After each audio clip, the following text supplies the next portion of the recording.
Kendrick Law back deep for the kick as Mississippi State will kick off. 2 yards deep, he'll take it out.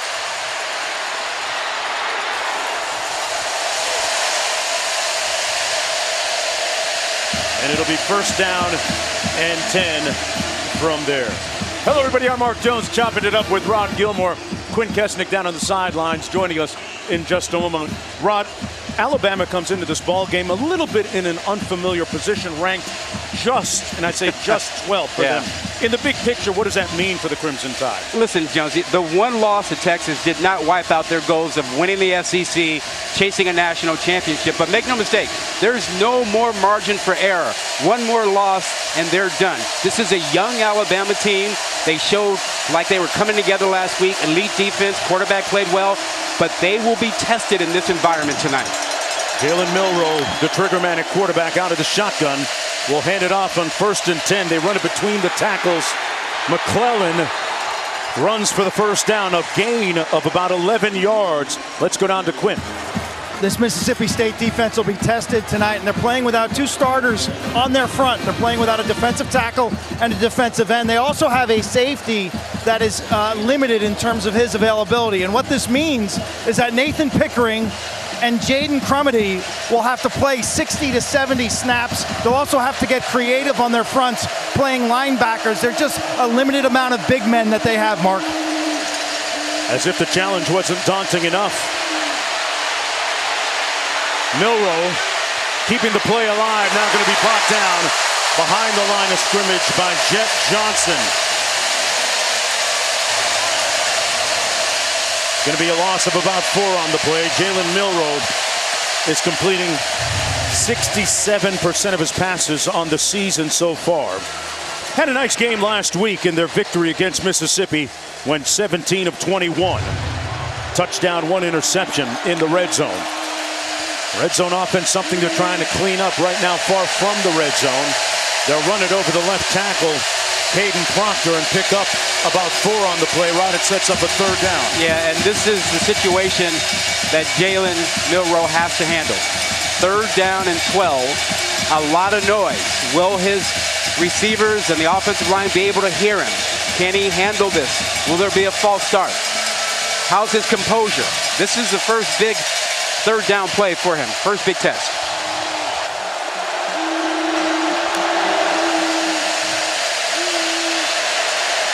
Sack back at the 32.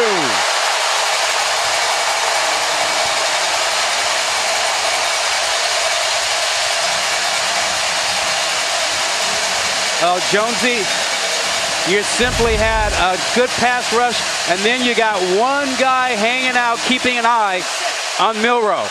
And he kept him inside, and that's the whole part of the plan. Mississippi State's defense, don't rush too far upfield and give him a picket fence where he can run through the slats. Keep it flat and force him to the edge. They run that 3-3-5 defensive scheme. Alabama punting on its opening series. Ball caroms at the 2-yard line, and it's going to stick and stay at the 1. What a punt. 67 yards in all. That's why you'd like to field the punt if you can, if you're Alabama. Otherwise, keep in mind, as long as the ball doesn't break the plane, it's good. It does not matter where the player goes, but simply where the ball is. Player never got in the end zone anyway. Well done. What a great job by James Burnham, the punter. 67 yards, and that leaves Mississippi State 99 yards away from the Alabama end zone. That was a career-long effort by Burnham. So it'll be first down and 10 for quarterback Will Rogers. In the shadows of his own goalposts. Little play fake, incomplete, and no flag. Thomas was working against Arnold. They like to test Arnold a little bit more than they do Kool-Aid McKinstry on the other side. You think? Yeah. Kool-Aid's an All-American on the other end. And the Mississippi State fans wanted some pass interference. He saw the hands there grabbing the jersey. It's always a judgment call, but I might have flagged him there. Yeah. Second down and 10 as a result. Woody Marks in the backfield. And they're going to sneak it out of the end zone. Will Rogers keeps it himself. Will Rogers is coming off a pristine week last week. He was 30 of 48. A career high passing for him, 487 yards, making his 36th consecutive start here this evening. Some stellar numbers for the senior quarterback, learning a new system, Rob. Yeah, he's under a lot of pressure this year, and not just from the defense. He has been an air raid quarterback. He's learning a balanced pro-style system, and last week started to get the feel for it. And we'll see how comfortable he is tonight in this new system. Passing out of the end zone, Rogers on the out, complete, but short of the first down, well short. The Tulu Griffin, who had a huge week last week, as chronicled by Q a moment ago, picked up just 3 yards. So it's going to be a quick 3 and out for Mississippi State. Yeah, and the bad news for Mississippi State is that they did not get enough yardage to have your full regular formation for punting. Your punter's going to have his heels at the back of the end zone. You'd like to have a little bit more than what they have right here. He's going to be a yard short of the back of the end zone or so. Keelan Crimmins with the punt. Nose of the football down. Comes down at the 47-yard line and hit immediately. The ball came loose. McKinstry couldn't hang on to it. Let's see who recovered it. Deshaun Page was there for Mississippi State. They're still wrestling. No signal, and now it's going to be Alabama football. An official signaling after the 42-yard punt that the Crimson Tide maintained possession. Yeah, averting disaster here. He never fielded that ball cleanly. No. That ball came through his arms and his legs before he was hit. That was actually a muff. Yeah. We got a timeout on the field. When we come back, our partner's cooking. We'll look at Rod's recipe for Mississippi State's success in a minute. Back, everyone. Let's take a look at tonight's Bear Paint game plan and see what the Rod is cooking. Hey, when you've lost 15 in a row, you better have a recipe. Shock and awe. Do something early to throw Alabama off. Make them feel the crowd, feel the energy, and rattle Milroe. They've already sacked him twice. We've had a muff punt so far on schedule. Checked a couple of boxes already. 1st and 10 for Bama. Milroe hands it off. McClellan straight ahead, brought down by Nathaniel Watson. How does that 3-3-5 scheme match up against the way Alabama plays up front? It doesn't. Okay. Yeah, that's not good. Yeah, we'll get into it. On the handoff, it's going to be McClellan again. This time stopped up by Sean Preston. Look, and we got a flag down on the play as well. Offense, not all 11 players. There we go. Yeah, that's the crowd. That's the cowbells. But in response to your question, this is a big Alabama offensive line. This 3-3-5 is an attacking defense. They're much smaller, so they're trying to win up front with numbers, outnumbering Alabama at the point of attack. Now, the problem with that is that it's risky. You may get certain gaps and leave a gap open, and then Alabama may bust a run, and you are vulnerable on the back end with a lot of man coverage. So it's a roll of the dice, but this is their style. They've lived with it for a long, long time. Got to look at Nathan Pickering, number 22, up front on that defensive line. A lot on his shoulders tonight. They ran right through his gap. Nice gain that time by Roydell Williams, brought down by Marcus Banks. A 7-yard pickup, setting up a 3rd down. Yeah, Jones, we talked about this offensive line. That left side, they've got 3 guys they play that are over 350 pounds. 3rd down and 4. They go empty. 5 receivers.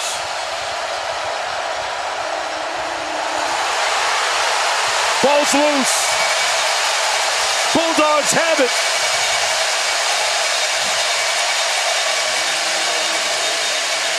Oh, they're going to say 4th down. Wow. Got it back. The second consecutive time that the ball got put on the ground, much to the consternation of Nick Saban. Well, he knows his team is rattled right now. And If you've never been to an SEC game at night, Yeah.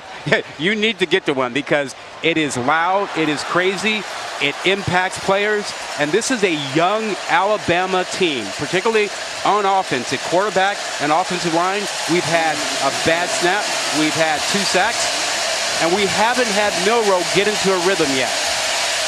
Well, you know that during the course of the week they had an opportunity to practice and simulate some of the noise that's made here. Did they have cowbells? Well, it wasn't quite like that. James Burnip punting. This one will carry him into the end zone, but it'll be down to inside the 5 or not. Nope. Broke the plane. They broke the plane. 49-yard punt. Well, Rod alluded to the atmosphere here at nighttime. Trent Dilfer said recently an SEC football game at night has a way better atmosphere than the Super Bowl. Bet. Q, can you get me one with my name on it? Can you hook that up? No one will let you ring it anywhere. 1st and 10. Rodgers out of the backfield, complete to Marks. Marks is so dangerous, Rod. Not just running, but doing just that, right? Well, that's the best matchup for him and for Mississippi State. He is an excellent receiver. Learned that all in the air raid. And when you get him out of the backfield, he's got a mismatch. So that's a good start for the Bulldogs to get him out in space. We'll see if they can hold up in protection otherwise. 6-yard pickup, 2nd and 4.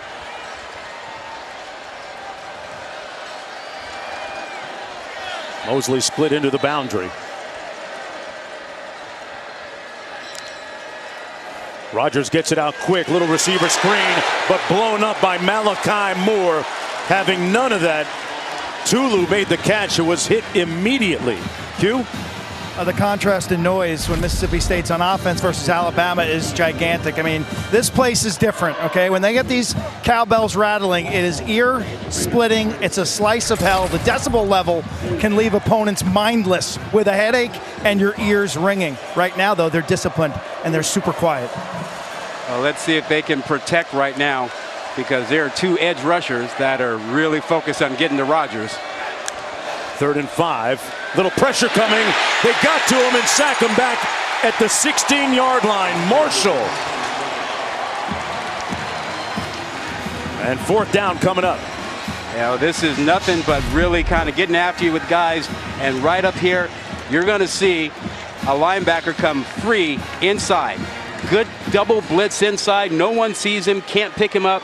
And right away, Rodgers is down. So concerned about the 2 guys on the edge. Kevin Steele, defensive coordinator, comes with a blitz inside. Wow. First opportunity. Dials up some good pressure there. 4th and 14, punting time. Crimmins punting to McKinstry. Kool-Aid back on his own 37. End over end punt. It's going to bounce in front of him and take an auspicious roll all the way down to the 30-yard line for Mississippi State. 54 yards and all. Hey, tomorrow 9:30 a.m. Eastern, the NFL London Games kicks off exclusively on ESPN+. Falcons and Jags aren't just playing a game in London this weekend. They'll be playing in Andy's bedroom, too. That's right, because it'll transform into the world of Pixar's Toy Story, with the NFL players becoming the characters competing in real time. Wild, right? To get ESPN+, go to ESPNplus.com or download the ESPN app. Boy, we got Woody there, and we have Woody Marks in the backfield for the Bulldogs. They're going to run it with McClellan, and he'll pick up about 2 yards. That's going to be an interesting watch, won't it, Q? You never know what to expect when you get some of the characters.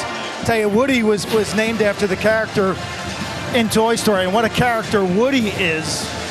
This is a young man when Mississippi State is on offense that you'll see catch a lot of balls out of the backfield, named by his family, his grandma, as a 3-year-old. Wore his Woody outfit for Halloween for like 10 straight years.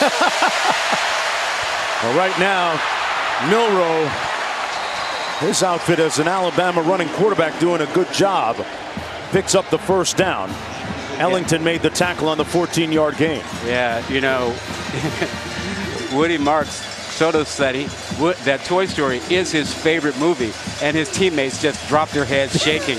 They're like, come on, seriously? Like, yeah, he wore the costume. Even on non-Halloween days, he'd wear it. 9:30 on ESPN Plus on the app. Milroe gonna run it again, got a lane, kicked in the turbo, Milroe! Goodbye, touchdown Bama!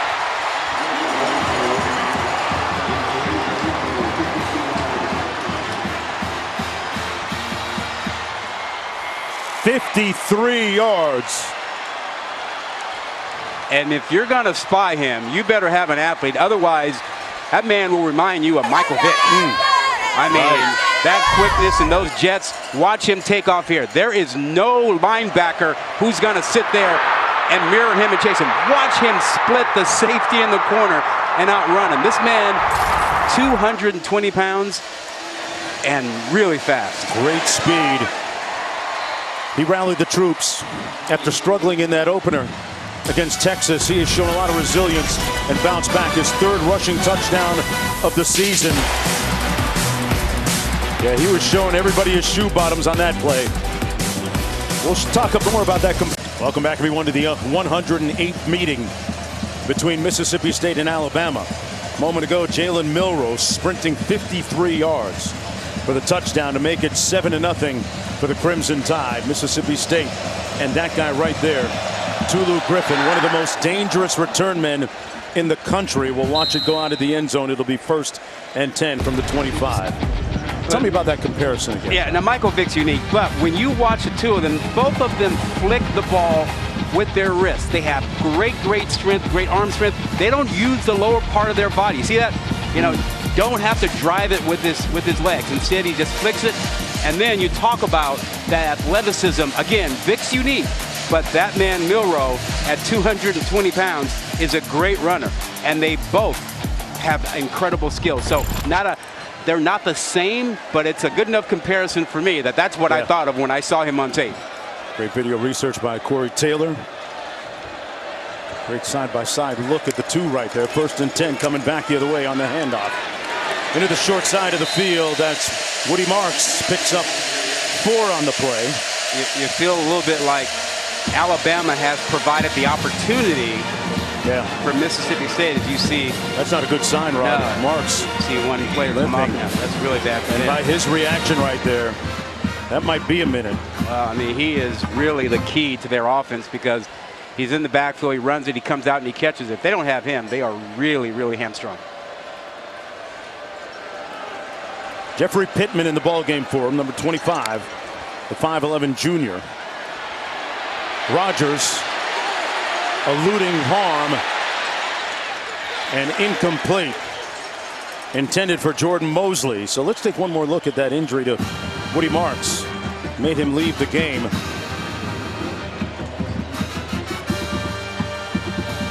It's a little bit hard for me to tell from this angle exactly what it was. But, you know, maybe it was coming down on that leg a little awkwardly or so. Can't overstate the importance of him to their overall offense. Both him and Griffin. He's a matchup problem in and out of the backfield.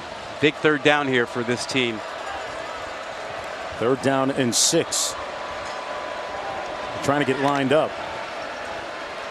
Rogers, they set up a screen. Picked off at the 25-yard line by Chris Braswell. Still on his feet. Miraculously scores. Bravo, Braswell. But that was Latham who made the play. Latham got his hands up and tipped it at the line of scrimmage, and that provided the opportunity for Braswell and the presence of mind to go with it. And the disgust etched across the countenance of the faces here. Wow. Yeah. What a turn. And how about Braswell ripping the ball away from Jeffrey Pittman, who's just come in. That is the first non-offensive TD of the season for this Bama defense. 14-0 for the Crimson Tide. at Davis Wade Stadium in Starkville. This is ESPN College Football Primetime, presented by Geico. Folks, you're watching the SEC on ESPN, and this is the 108th meeting between Mississippi State and number 12, Alabama. It's 14-0 for the Crimson Tide. They're taking advantage of a Mississippi State turnover. And we got a flag down on the play on 3rd down and 1. False start. Offense number 58. 5-yard penalty. It remains 3 down.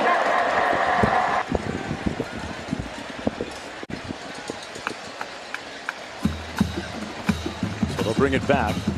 Mississippi State coming in with a record of 2-2. Woody cuts it up. Got a seam. A yawning hole. Brought down at the 15-yard line. And the running back, Woody Marks, who got his nickname from the character in Toy Story.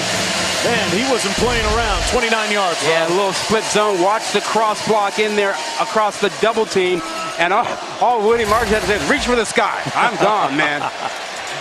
There he is again, back-to-back. 4-yard game tackled by Malachi Moore. Good to see him running with authority after being shaken up a little bit earlier if you're just joining us. Exactly, and we talked about the fact that you're not going to hurt this defense by running to the edge. They are too fast and too good, and Marks is down again. Well, you got to see this. Oh, yeah. This is the second time he's taken a knee. Talked about it a little bit earlier. If you're just joining us, Woody Marks is so important in the run and the pass game when it comes to Mississippi State's offense. 2nd down and 6. Marks being tended to by the athletic training staff. Coach Arnett watching. We're going to take a break and come right back after this.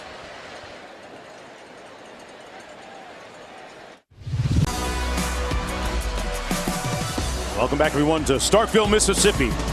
Davis Wade Stadium, the 108th chapter of Mississippi State against Alabama. Mark Jones chopping it up with Rod Gilmore. Quint Kessenich down on the sidelines. Michael Wright at quarterback now. They've changed QBs on the 10th play of the drive. He keeps it and runs up the middle down to the 8-yard line. It'll be 3rd down. And Rod, we talked a little bit earlier about the recipe for the upset. What does it look like? Well, it's not really all that complicated here. I mean, you got to have some shock and awe when you're facing a team you haven't beaten in 15 tries. You know, you got to do something, big plays and whatnot. And then the crowd has to get involved. You have to rattle Alabama. And they rattled Alabama early on. A couple of sacks, a bad snap, a muff punt. But Mississippi State couldn't take advantage of it. This conversion would go a long way. 3rd and 4. Rogers back in, and he's going to be sacked. Back at the 13-yard line, 4th down coming up. So the Crimson Tide defense impervious on that play. And in comes the field goal unit for the Bulldogs. You know, losing Woody Marks, those last 2 plays in the red zone really hurt them. And because he creates a matchup issue, and when you take him out of the game, now you struggle to find another matchup you can win with. Kyle Ferry going to attempt this field goal from 31 yards out. And he just gets it inside that upright. Bulldogs on the board. Take a look at tonight's Bear Paint game plan. My partner just alluded to the fact they created that shock and awe. Yeah, you come up with a big play or something and then make Alabama feel the vibe, the environment. And they were feeling it in the first quarter. They were rattled by the cowbells and the screaming, and then rattled Milroe. They didn't let him throw the ball or get a pass off in the first quarter. Alabama didn't, but he busted a run on them. Well, a few moments ago, Q caught up with head coach Arnett. Coach, I just saw you walking in that huddle. What are you telling your guys right now? Well, they picked up a big 3rd down conversion. Obviously, we needed it, and now we got a little more. You know, we got into a little bit of a rhythm. So now we're moving the ball, and now we need to finish off with points. It's a shame. It's a shame. It's 14-0 because that has not been the difference. That's what I was going to say. So you guys had all the momentum, then poof, suddenly it's gone, and the score is 14-zip. It's a really weird game flow. Yeah, I think both teams are probably mad about some execution stuff. You know, I mean, they put the ball on the ground uncharacteristically a couple times, but I mean, you can't let the quarterback scramble, and you can't give up an interception return for a touchdown. So, I mean, but it's a closer game than the score says right now. We got to finish this off with points. Thank you, Coach. Yeah, thank you. That was 14-0 at the end of the first quarter. That field goal Just minutes into period 2. Has it 14-3. Here's Brooks on the return. Put his foot in the ground. Going to be stopped up shy of the 25-yard line. It'll be first down and 10 from there for Jalen Milroe. I think if you're Alabama, you want to get Milroe comfortable. Yeah, he busted the 53-yard run, the scramble, but they haven't gotten him into rhythm throwing the ball, and they haven't really, used him on the perimeter yet. So protect him and let him throw the ball. He is an excellent deep ball passer. He hasn't attempted a pass yet. That's that 53-yard sprint, as you alluded to, for the touchdown, and the other touchdown for the Crimson Tide coming on a pick 6. 2 tight ends in for Alabama makes it tougher on this Mississippi State front. Bulldogs a little bit undermanned up front. Good feet and a nice run by Roydell Williams. He and McClellan complement each other so well in the backfield, Rod. Yeah, they're very similar. They came in together. Look at this. You see that wide gap open for them? Quickness. When you go to 2 tight ends, you create more gaps. And Mississippi State can't cover all of them with their style of defense. First down and 10. Milroe on the play fake. Got rid of it. Completes down to the 39-yard line. Catch and run by Malik Benson. We talk about getting Milroe comfortable. Well, he looks comfortable here. Watch him take his time, buy some time, step out of the pocket, and comes off to his second read. Doesn't force it, doesn't rush it. A lot of patience there. On the handoff, Williams got about 8 yards. Man, there was a lot of movement, a lot of formation going on there. Jet Johnson making the tackle for Mississippi State. Yeah, 2 tight ends, and you pull a backside guard. Again, this is an attacking defense, high risk. When they attack, they go one gap at a time they're trying to cover.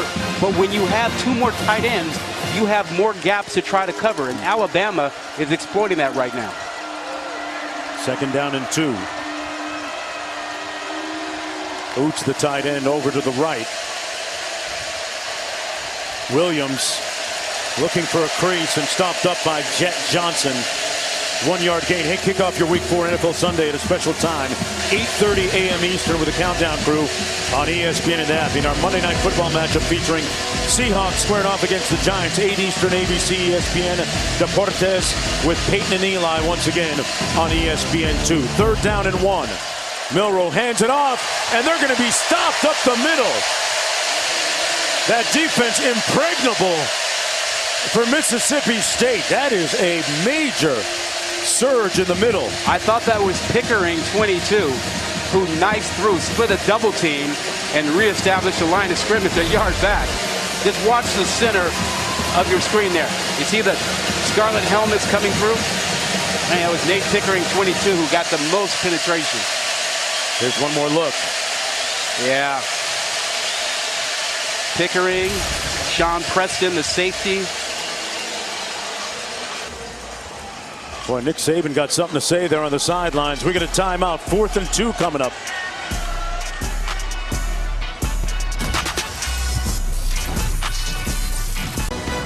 ESPN College Football Primetime, presented by Geico, is brought to you by Target. Get ready for Target Circle Week, coming October 1st through 7th. I'll tell you what, Nick Saban's blood pressure is not 120 over 80 right now. He will let you know how he feels. Hey, his team was rattled. And he said at one point, enough. Enough of being rattled. Will Reichert in to attempt a field goal on 4th and 2 from 48 yards out.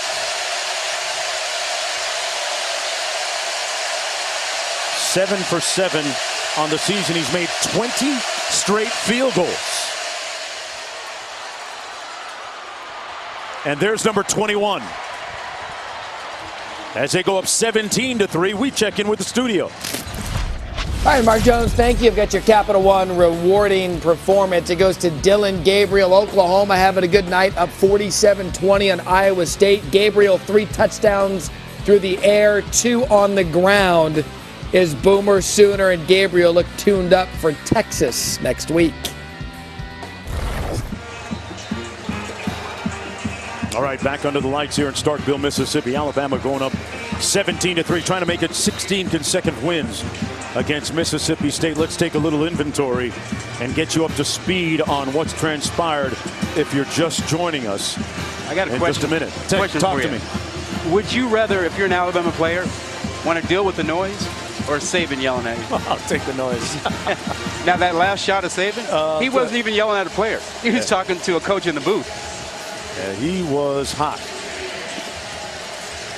3-1 coming into the game tonight, and he had laid out clearly some of the pitfalls and dangers of going on the road in the SEC West with this team that's still a little bit of a work in progress. Young team, young quarterback, hostile environment, and again, an SEC game at night is crazy. Crazy environment. From the 3-yard line, this is Griffin. Tulu got a seam, got a crease. Oh, he got brought down at the 37, but man, what an education and acceleration there by Tulu Griffin. He is an outstanding return guy and an excellent receiver. Remember last week, 256 yards receiving. He reads this perfectly, finds a little bit of a lane in a wall, and accelerates. And now, Jonesy, if he's caught his breath, go right back to him. Get him back out on the field. They have not targeted him enough tonight. He's so important. Remember last January, he went to social media to announce that he was entering the transfer portal. And then a couple of weeks later changed his mind after meeting with coach. Good thing for the Bulldogs that he stayed. That pass incomplete. No flag on the play intended for Whitmore. Pass interference is the hardest call for officials, and it is a judgment call. And when you have a hand on a guy, that does not mean pass interference. But you want to talk about a guy who can make you want to commit it? This guy does. Yeah. Look at that. That's some nice ice, right? Yeah, he got a condo on his neck right there. More carrots than a rabbit around his neck, Q. He's quiet. He's a different guy on Saturdays, though, man. He flips the switch, and they've yet to get him uncorked. Here he is on a reverse. Let's see what he if does. He can explode outside, and Alabama just runs it down. But they want to use him in screens, the fly sweep. Sometimes as a running back with some handoffs. They haven't attempted to throw the ball to him deep like they did last week when he had all sorts of success. They got to move him to create some matchups against the safeties and the linebackers. And if you missed it last week, he had 7 receptions, 256 in a school record. He was too loose. Q, this defense is too fast for the fly sweep stuff. You know, put him in the slot, get him matched up on the safeties, and you might have something. But, you know, running sideways against these guys, East, west doesn't seem to work yet. 3rd and 8. Little pressure coming. And they picked up the first down. Pass complete to Pittman. Pittman in for Marks right now and doing a good job making like Marks as a receiver. Rob. Yeah, option route out of the backfield. He chooses to go inside. A good matchup. But watch Rogers. Rogers knows he's going to take a hit. He hangs in there and waits for the circle option route over the middle. Out of Hines Community College here in Mississippi. There it is. Decides to go inside where the backers had vacated. Pittman in for Marks. First down and 10 from the 40. Pittman now motions into the backfield. On the handoff.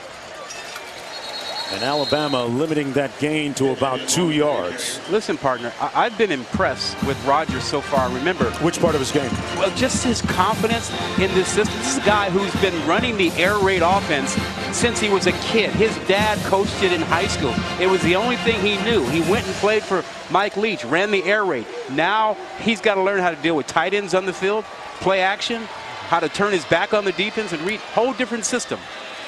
Making that adjustment. Had some company after the ball fake and throws it out of bounds wisely. Marshall was there to apply a little bit of pressure, and Garner Minshew, one of his mentors too, right? When you're talking about Rogers, a guy that is very familiar with the system as well. Yeah, Minshew played for Mike Leach at Washington State, and then he's with the Colts now in the NFL, and he was the big brother. And so watching film all these years, now all that has been tossed out by Rogers as he's adapted to this new system. 2nd down and 8. They run it. Woody Marks back in and looking spry on that mini sprint. Jalen Key with the tackle. He's got that left ankle taped up heavily, so we assume that was the issue he was having earlier. And a tremendous. Now watch the right side of the line. See the double team and see how they get everything pushed back inside, and a nice cut off the right ankle for Woody. Good eyes, Rod. You're a doctor and a lawyer. Left ankle. He's got a brace under the tape, so it looks like he's wearing a ski boot. Yeah, it's pretty thick. Rogers throws it away. Beyond the line of scrimmage, receiver in the area, no grounding as a result. 7:15 to go in the second quarter. But look at that thing. It looks almost as big as a cast. I think Q is right. Yeah, it looks like a ski boot. Let's see how he handles things when he's going to his left, but clearly no problem going to his right. Mississippi State record of 40 consecutive games played to start his career. From the 28-yard line. 2nd and 10. Harmon in motion, sets. Here's Harmon. Got an edge. Picks up the first down, and it's brought down to the 15. They move the chains. This is just option football, modern day option football. Fake the run, quarterback has a choice. Keep it or throw it to your receiver that went in motion to come all the way. That's your tight end, Harmon. So look, option football. One option, second option, toss it out there to him, let him go run with it. And now if you're Mississippi State, you're in business, and this is 4th down territory. You need a touchdown here. Mike Wright now in at quarterback for Will Rogers. He scored a touchdown in the red zone already this year for the Bulldogs. Keeps it. Right! The right time! Touchdown!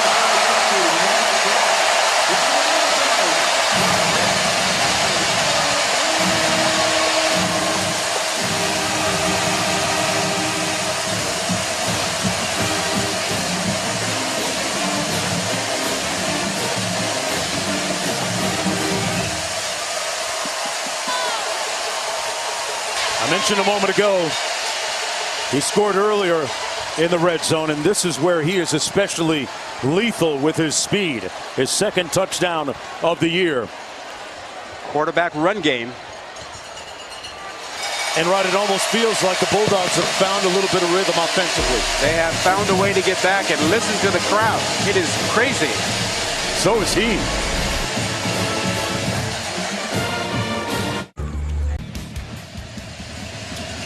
South Carolina defeated Mississippi State 37-30 last week. And right now, the Bulldogs back in this football game, and the crowd coming alive after that touchdown run by Mike Wright.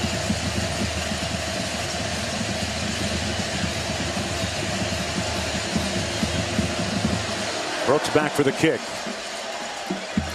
And he'll watch it go into the end zone. 1st and 10 from the 25. Jonesy, let's go back to this touchdown play. This offensive line does a tremendous job on this zone read. Everything gets washed down to the right. Watch the blocking, the center, guard, and everybody pushes everything to the right side. You bring your tight end back around to kick out, and then you've got the zone read action in here. And Wright reads it perfectly, doesn't worry about the unblocked defender, and shows you his jets. Don't block that guy, block the guy on the edge, and here comes the quarterback right at you, perfectly read. Untouched. You think Nick Saban noticed that wasn't the way he wanted it played? Here's his quarterback, Milroe, trying to get to the edge and pushed out of bounds after a gain of about 5, close to 6 yards. Jalen Milroe waited his time. Partner. Go ahead. To become starting quarterback and ready for the opportunity. Everything pointing and lining up his way, he feels. Yeah, remember, they've been a slow starting team. 17 points tonight, 7 from the defense in this ball game. Milroe feels like they got their swagger back in that win last week.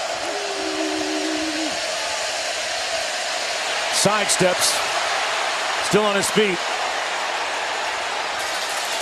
Tried to straight arm Richardson, and Richardson right there made the tackle. Sets up 3rd down and 4 as we take a look at this week's college football rankings brought to you by Capital One. Are you as shocked as I am that there's only one one SEC team in the top 10. Look at all the Pac-12 teams, although Utah is going to fall out after Oregon State knocked them off Friday night.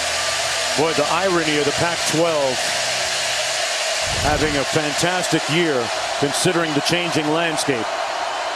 And boy, Coach Prime's Buffaloes really showed well for themselves, albeit in defeat today against a very good USC team. Didn't they? Wow. Yep. 3rd and 4, we get a timeout on the field. Back with more on the other side.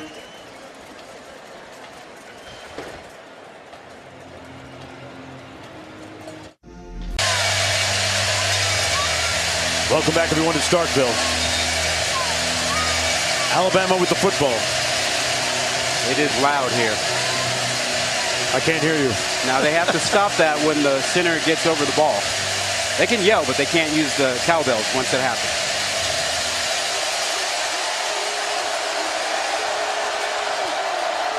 Alabama's 0 for 3 on 3rd downs today. Milroe got rid of it quickly, complete.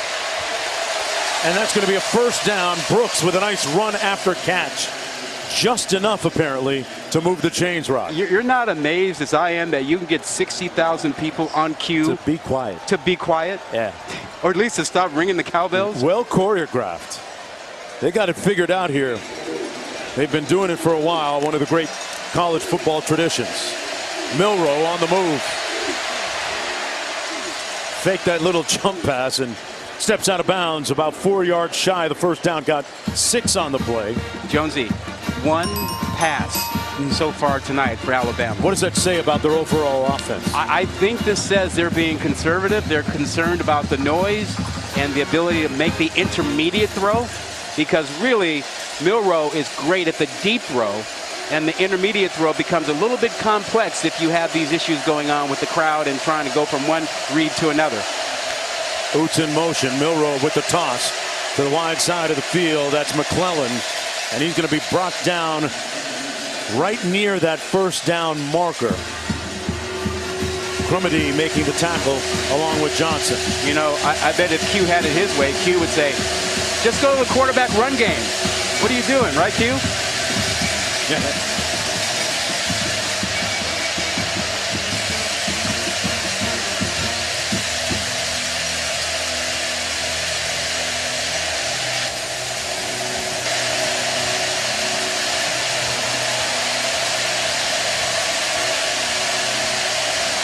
They're running out of clock. Yep. They're going to run it down and call the timeout. Nick Saban said earlier this week that he wants Milroe to play like a point guard in basketball. I want my guy at quarterback to have 13 assists, get the shooters their shots at the right spots. I want him to take care of the ball. I don't want him to turn it over. I don't want him to play hero ball. Interesting analogy there. Yeah. Perfect analogy, but he hasn't allowed him to throw it much yet, to be careful with the football and to get that assist. Our colleague Robert Griffin had Alabama. Here's what he had to say about their situation. Last week, he threw an interception in the red zone, and he showed true grit by coming back and throwing a touchdown pass in the face of adversity with the guy barreling down on him.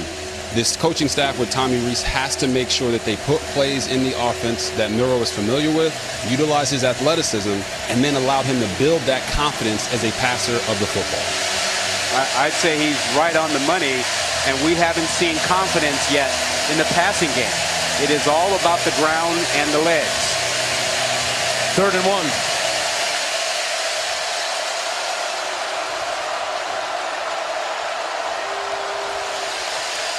Gonna keep it himself. Looks like they blew it dead.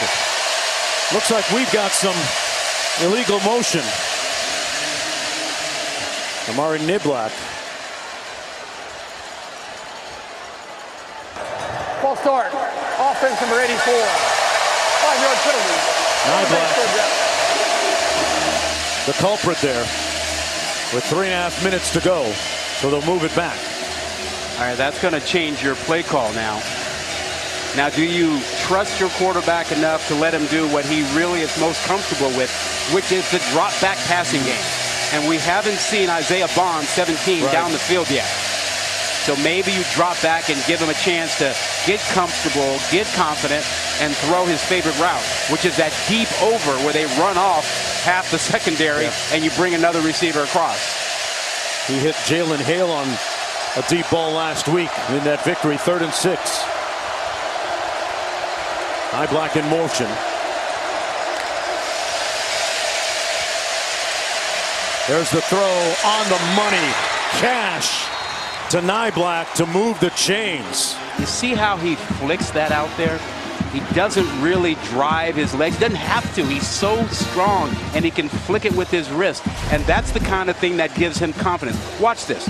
Lower body ain't going to move a whole lot. Watch a little flick. A little flick of the wrist. Now, like throwing a dart. move the chains with a little over 3 minutes to go here in the first half. Law in motion. They're going to hand it off to McClellan.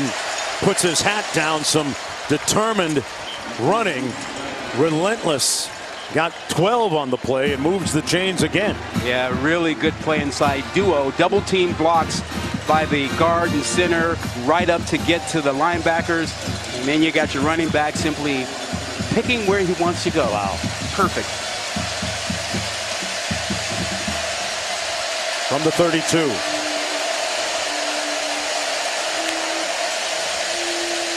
They run it again to McClellan. Got about 8 that time. Boy, that offensive line really coming together. They have solved some of their woes from a week ago when they gave up 4 sacks in that game. Yeah, that is still an issue. They gave up a couple sacks in the first quarter. But the run game, this is a young offensive line, and they're powerful, and they're big. That left side, 360, 350. Wow. Milroe on the move. Little pass to Oots. And we got a flag down on the play. With 1:54 to go. You know, when you go out there that far on a run play, you get your offensive lineman down the field. I know where you're going with that. Yeah, they don't know it's going to be thrown. Ineligible receiver downfield. Offense number 65. 5-yard penalty from the previous spot. Repeat second down. Yeah, I don't blame J.C. Latham. He's thinking option football, and he's got to go out and block. He gets down the field, and because Milroe was behind the tight end, that's a forward pass. Yeah. Tell you what, Zach Arnett has fewer wins than Nick Saban has national championships. Stark contrast in experience. Arnett is keeping his guys calm. They're hanging in there. Arnett says Alabama's really fun to watch unless you have to play them that week. 2nd and 7.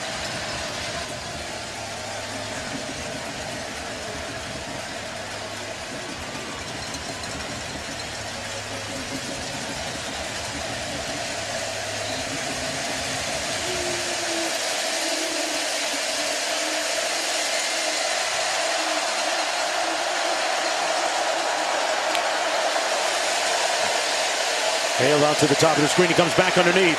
Complete to his back. McClellan broke a tackle all the way down to the 10-yard line. It'll be 1st down and goal on the 19-yard catch and run. I am happy for McClellan to see him get his shot this year. He's sharing that spot with Williams, a guy who's set behind Najee Harris, Brian Robinson, and Jahmyr Gibbs. Gets his chance this season. Making the most of it, especially tonight. Fell down right near the line of scrimmage. 5'11", 210 pounds. Tore his ACL a couple years ago, as did his running mate, Williams. What about that? Both running backs tore ACLs the same season, rehabbed together, and they're both sharing that running back spot here in 2023. Let's check in with the studio. All right, guys, coming up on the college football halftime report, college football final halftime report, LSU Ole Miss scoring fest back and forth. Plus, it was a Brock party for Georgia and a ray of sunshine for Kentucky. Dan Mullen, Joey Galloway join me coming up on the college football final halftime report. I wonder if Matt and Joey have figured out the SEC West yet. I mean, LSU, 2 losses now. Mississippi 1. Bama 1. 1 SEC team in the top 10. Different times in college football. Pac-12, 4 teams in the top 10. Dogs and cats living together. Hey, that's next. 2nd and goal. Milroe, 66 yards rushing already tonight and a touchdown.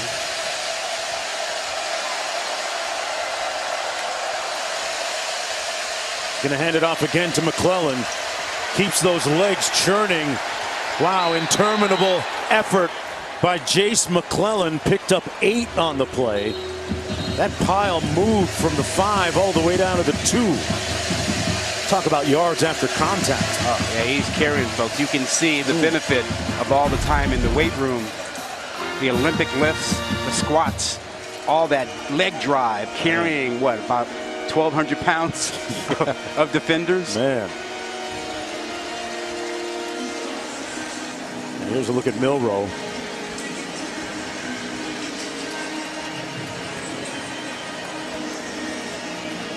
Q, what do you got down there about your Bulldog buddy?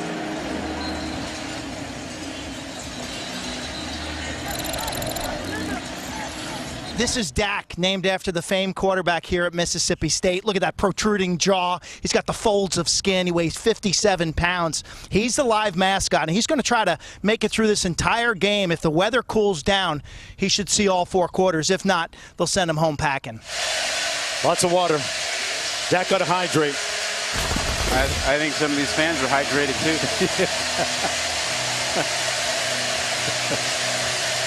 12th play of the drive for Alabama coming up. 3rd down and goal. Jace McClellan in the backfield beside Jalen Milroe. If you've got to run blitz Mississippi State, now's the time. Touchdown Alabama. McClellan.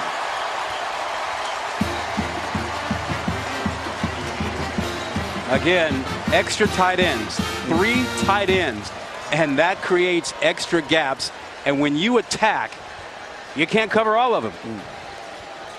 Wide open middle of the field for McClellan. They rode him like Seabiscuit on that drive. A methodical, inexorable 13-play drive results in Jace McClellan's 3rd rushing touchdown of the season, the 13th of his career, in the Crimson Tide up by a couple of touchdowns. Mississippi State, watch what happens here. They are sending their linebackers, but again, extra gaps to protect, and you get a great block inside by McLaughlin, the center. I think both of us could have walked through that thing. Not to take anything away from McClellan. That offensive line, though, did a nice job on that drive. Listen, right? I got to tell you, this offensive line is going to be really, really good. The only issue they have is that they're young in a lot of spots. Latham, Dalcourt, McLaughlin, Booker, and Caden Proctor. Q? A quick point about the line from Coach Saban this week. Said technique has been critical with these young guys. Get your hands inside and put your second step on the ground. And what he's alluding to there is that initial punch and thrust, but then finishing it to get movement. And on that last drive, that line, this young line, big guys, 360, 352, 360. It's a new generation of weight in terms of offensive linemen. They got great movement on that last drive. They're really moving their feet well. Yeah, Q, you're absolutely right. You can see the confidence that Nick Saban has in them. He knows how talented they are because they have really gone to the running game tonight and not really worried about throwing it that much in this environment. They've decided, you know what? We got a really good defense and we got a really good offensive line. Let's pound it. Boy, that graphic, a good comparison between this Alabama offensive line and how it stacks up. Even heavier than the offensive line of the New England Patriots. Thomas on the return. It'll be 1st and 10 from there with 1:03 to go in the opening half. And for Mississippi State, the key play here is the first one. Whether you decide to try and get points in this last minute depends on how you do on this first play. The odds are against you, the book would say, in getting points here in this situation. But if you get enough yardage on the first play, now because you got timeouts, no, they don't have any timeouts left. They're all gone, which makes it even less likely. But you still need a big play here to try to move the chains and make this drive happen. Coach Arnett telling us a little bit earlier yesterday that this Alabama defense is as good as any defense they'll see. And there's an illustration. The interception by Campbell. And that is not what you expect from a quarterback who is starting his 36th, 37th game. Yep, 37. In this situation. And there was never a window. That window is not open. It is not open, and he throws it even behind his intended receiver, Harmon, but the window was closed. Second turnover of the day. Look at from this vantage point. There is not an open window. Look at where the linebacker is. Look at where Campbell is. He's sitting right there, and to the right you had a safety sitting. There was not an open window. So 57 seconds to go. Crimson Tide with pretty good field position here. They go back to the running game. Roydell Williams that time picked up about 3. Well, you can't have your most experienced player, your quarterback, making erroneous decisions like the one he just made. No, it's been an Alabama problem for him over the years. 5 picks, no touchdowns. Tonight, 2 picks, sacked a couple times. 30 of 60 a season ago in defeat. Game ended up 30-9. Right now, Alabama without any timeouts now remaining. Neither does Mississippi State after the last one. Yeah, but with 51 seconds here and the ball at the 28, Alabama can pretty much do or call whatever they want offensively. They don't have to worry about, you know, the clock running out on them. If they want to run the ball, they can. If they want to work it down the middle, through the air, they can. I still think there's a place here for them to let Milroe take a shot. And again, Isaiah Bond is the guy that is their best receiver, but they have not really gone after him, targeted him much tonight. There he is. Benson split wide to the bottom of your screen. He's looking deep over the middle, caught. And on cue, it's going to be 1st and goal. There's the guy you were alluding to, Bond, Isaiah Bond. Isaiah Bond, sorry. Yeah, and you know, good protection and a deep crossing route. Plenty of time. Milroe going to run it, put his foot in the ground, cut north, got to touchdown. And it came out, but he was in first. It's going to be ruled a touchdown. Jonesy, you know what's so impressive about this? The decision making. He was decisive about deciding to run. Didn't waste any time, didn't try to force the ball into the end zone. Remember, he threw a pick last week in the red zone, and on that, he didn't waste any time. Now, I'm not forcing it. I'm getting out of here. Look at this. Looks right. Doesn't see a second read. I'm out of here. And boy, did he put a move on Sean Preston, did he ever. The middle safety. Second touchdown tonight for Milroe. And here's a look from the pylon cam. Yeah, he was in before it came out. Yep, breaks the plane. Well, last week, Milroe was efficient in the passing game. Tonight, he's been extraordinary in the running game.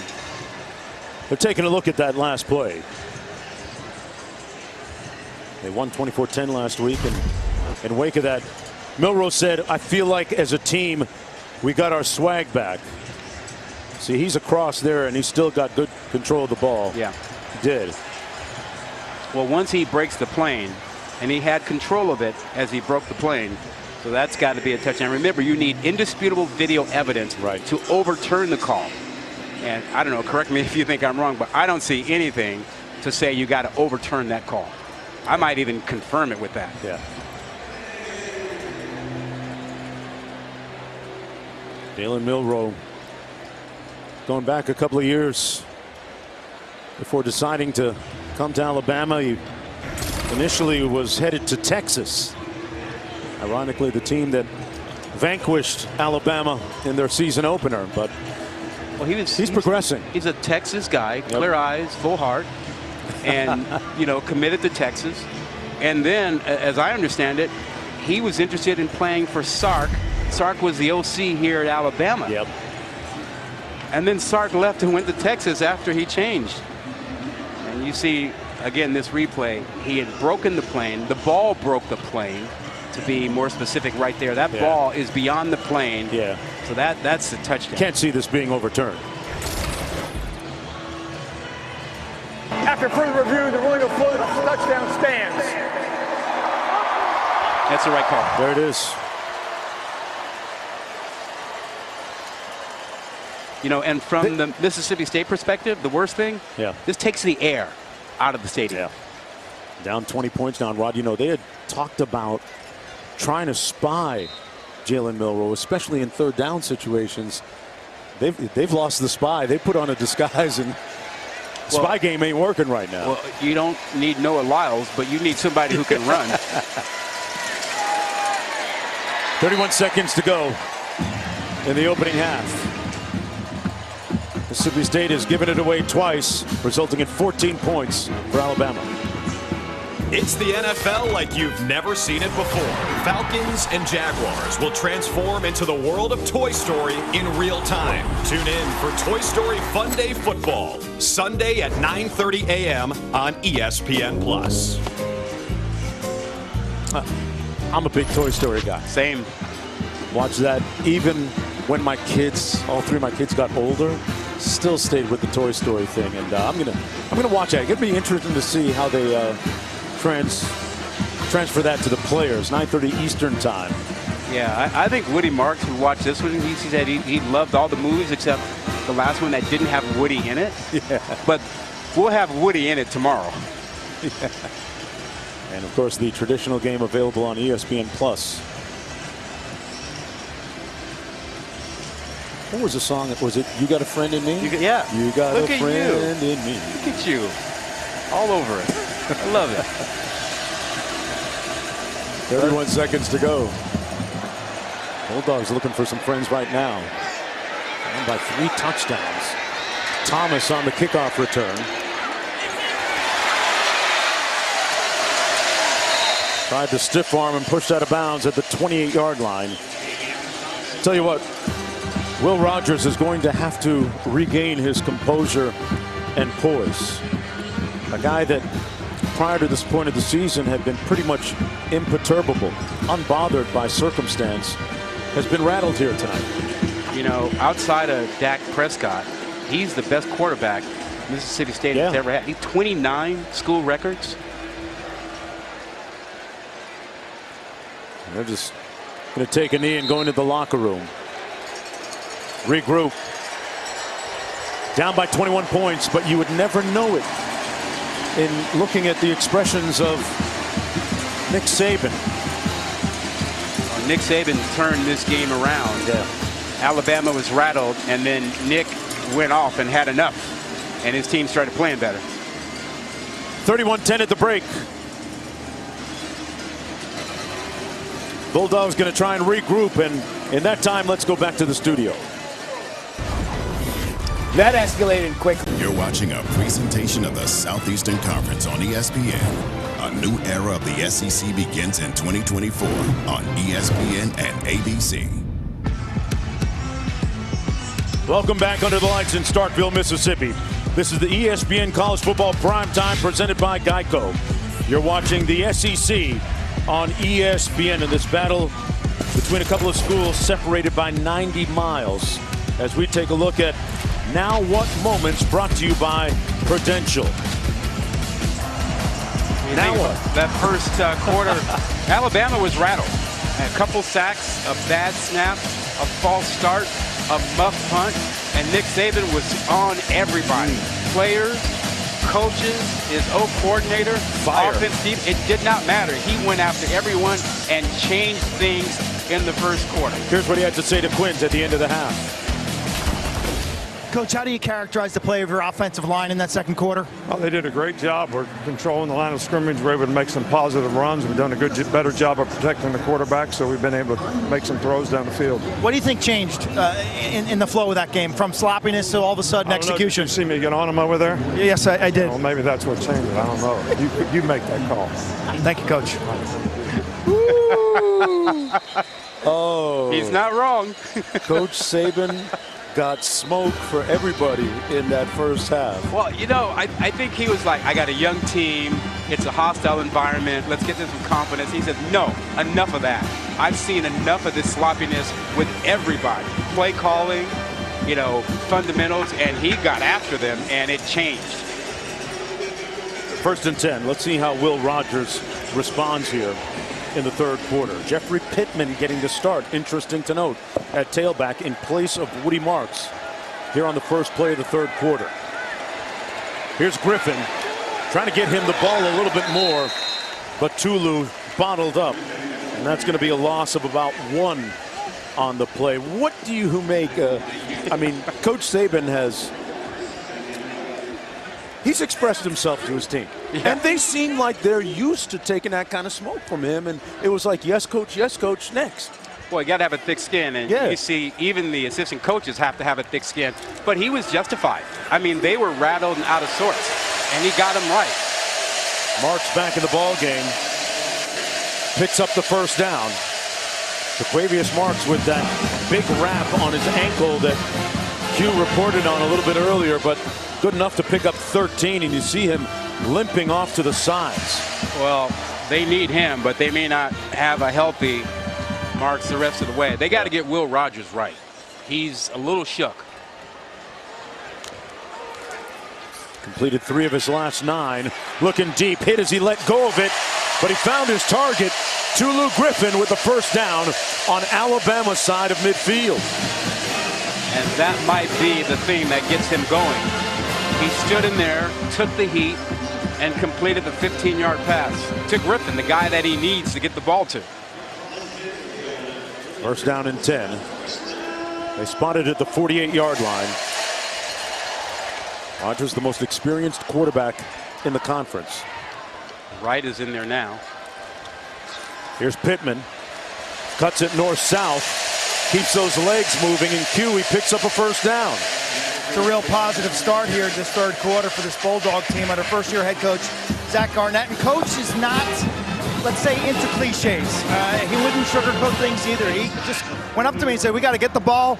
We got to go down and score. Defensively, we got to somehow find a way to stop. And I think the biggest challenge for Mississippi State in this game is their defensive line. Banged up. And you saw the way Alabama started leaning on them in the last 10 minutes of that first half. Mike Wright came in at quarterback for that play and handed it off to Pittman. No gain on the play. Malachi Moore making the stop. Well, Q is right on the money about Mississippi State's issues with their defensive line. DeMonte Russell out, Trevion Williams out, and they're dealing with an offensive line that is bigger, stronger, and using 2 and sometimes 3 tight ends. So, really loved our meeting with Coach Arnett yesterday. Get into that in a little bit. Rogers scrambling, got an alley, nobody near him, and he tiptoes out of bounds at about the 21-yard line. First down, Bulldogs. See how his confidence grew after he completed that 15-yard pass to Tulu Griffin. More decisive on when to scramble and to come off of his reads. And this is a guy who struggled in that second quarter, 3 of 9 throwing the ball, and now knows that he wants to make up for that pick right before halftime. Mike Wright, though, comes in at quarterback for this next play. Wright scored a touchdown in the first half. He's the fastest player on this team. Keeps it on the predetermined quarterback run and picks up about 3 on the play. Campbell making the tackle. I was talking about Coach Arnett. There's no pretense to him, folks. He realizes that coaching has value, but it really is, when you boil it down, it's about the players. He's made that clear. You ask him about why his team did this well, he said, it's the players. Yep. Not me. Coaching's not the difference, it's the players. Worked with Mike Leach, Rocky Long, a couple of great influences. Jeffrey Pittman still on his feet, cuts it up inside the 5, first and goal, Mississippi State. 18-yard pickup. Yeah, the fans like the quarterback run game. Zone read here. You see the great blocking to the right, and huge hole opened up on that right side for Pittman. Yeah, Cameron Jones with a good block there. The starting left tackle. 6'5", 315 pounds.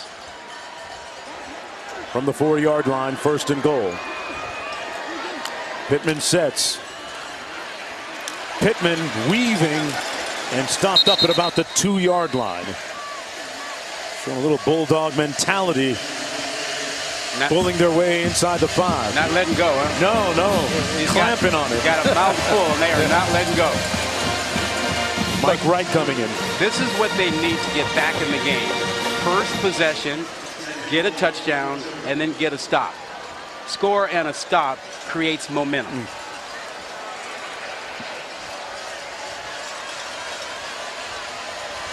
Two receivers split to the bottom of your screen. They hand it off. Pittman brought down short of the goal line. It'll set up an interesting 3rd and goal from about the 2. Picked up a yard on the play. What are you thinking, Rod, in terms of a play call here? Wright doesn't come in. It's going to be Will Rogers. I think it's 4-down territory, and I would rather see Will Rogers under center here. Okay.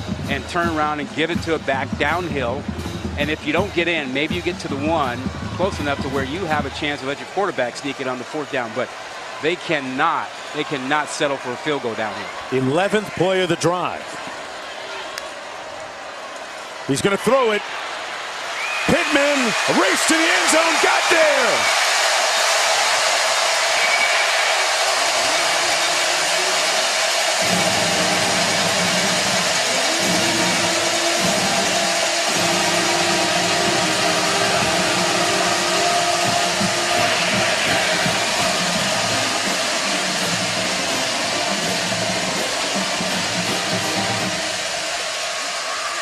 Jeffrey Pittman extending.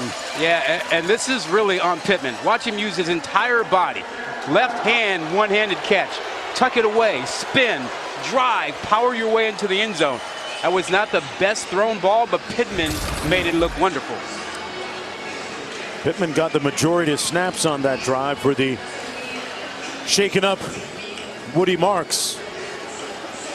I think they're looking to see where his knee was down, right? Yeah, did he break the plane with the ball? Nothing coming easy tonight for Mississippi State. Here's another look. Pylon cam sees all. The ball was over, though. Yeah, knee was down, ball was already across the plane. That pylon view is sweet. I think they may be wondering if his knee grazed the ground a little bit further back. I don't think it did. If it did, it was maybe just one blade of grass. Yeah. See, he's in right there. Yeah, that's a touchdown right there. I'm guessing that the touchdown's going to stand. Julio touchdown stands.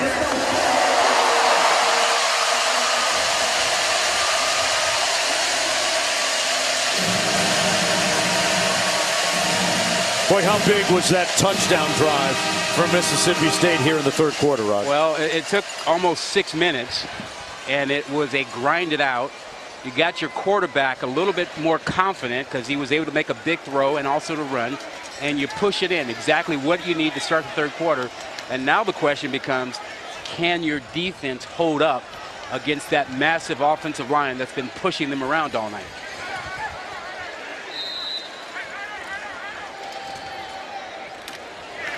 Extra point is good, and it's a 14-point game.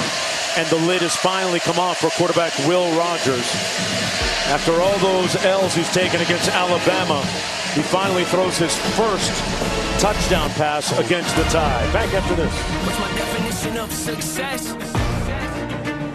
Listening to what your heart said. We have a Who's ruling the moment, brought to you by Burger King. An impressive drive for the Bulldogs here.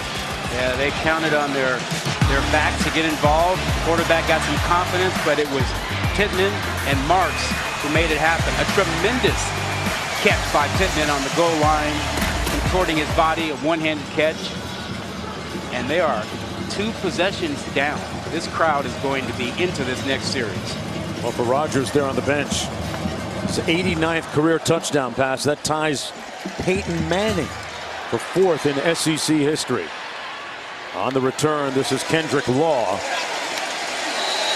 Tried to rip the ball away from him.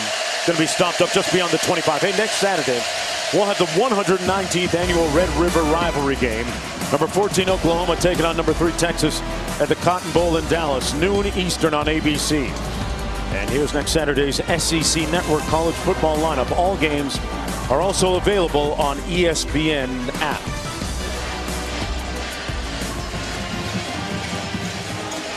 Hey, Jonesy.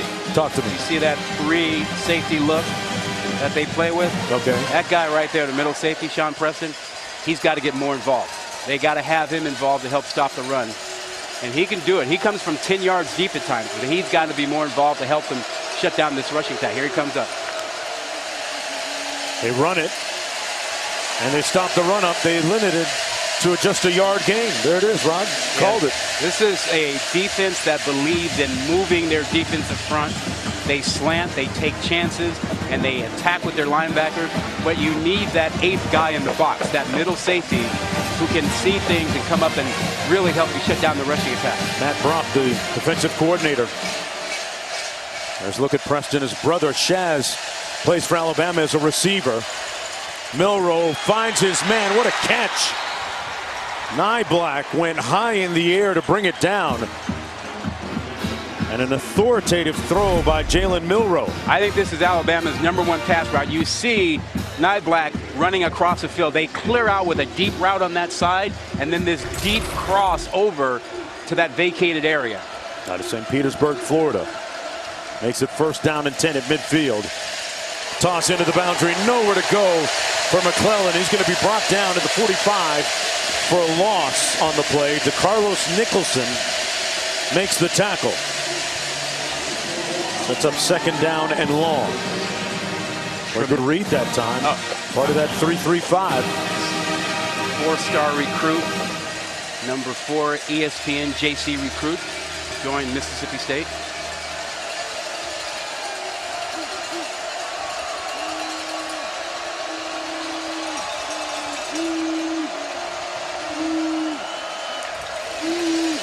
Milroe hands it off. McClellan got about 4 yards back. Jet Johnson making the tackle on the play. 6'2" graduate student out of Tupelo, Mississippi. 3rd and long. Yeah, and you know, you want your linebackers, Jet Johnson 44, Nathaniel Watson 14, to be active. Right now, you need them to play good pass defense. You need them to be able to plug that hole over the middle, because this is a passing down for Alabama. This is a Mississippi State front that was a little bit short on bodies tonight, doing a nice job. Milroe surveys, got rid of it in time, found his man again. Niblack in heavy rush hour traffic. 3 tacklers hit him immediately, but he held on for a 20-yard pickup. Oh, again, Milroe playing with more confidence after that first quarter. Watch him buy time and keep his eyes downfield. Now, he can take off, but he is looking for 1st down yardage. He knows exactly where his receiver, Niblack, is going to be, and finds him. Showing a lot of patience and poise in the pocket. Milroe connects again down to the 27-yard line. Kendrick Law. You know, we haven't talked about it in a while, but the strength of his arm strength, that flick of the wrist, that dart on that out, that's tremendous. He's connected on his last 14 passes going back to the previous game last week. That win against Mississippi. 2nd and 5. 8 of 8 tonight. They run it between the tackles. It's going to set up a 3rd down and 1. Roydell Williams that time picked up 4. Yeah, back to that offensive line. You know, you talk about Milroe's arm strength. When I watched him on tape, you know who he reminded me of? Who's that? Michael Vick. Just that little flick with so much authority on the ball, you know, without using the lower half of his body. They may use the lower half of his body to run it here, but sure did. And he picks up the 1st down. Milroe moves the chains. Got down to the 20. It'll be 1st down and 10. He's just got that tremendous ability. It's rare to see a quarterback. You know, he's not Michael Vick, obviously, but he does this very much like Vick, the way he flicks that ball and can do it without having to take a big drive step with his lower half. They concentrated on making tweaks and fixes in their red zone offense during practice this week. Let's see what they do here. Picks up 6. That's Roydell Williams. 2nd down and 4 coming up. Yeah, you know, that offensive line, a little counter action. Right tackle, Latham, the right guard, Dalcourt, coming from that side to kick out. big game. This offensive line, I mean, nobody's under 310, 15 pounds. Crazy. When he steps on the scale, that big guy, it says to be continued. They run it on second down. Nowhere to go that time. Couldn't find a crease. Page right there making the tackle for Mississippi State. 3rd and 3.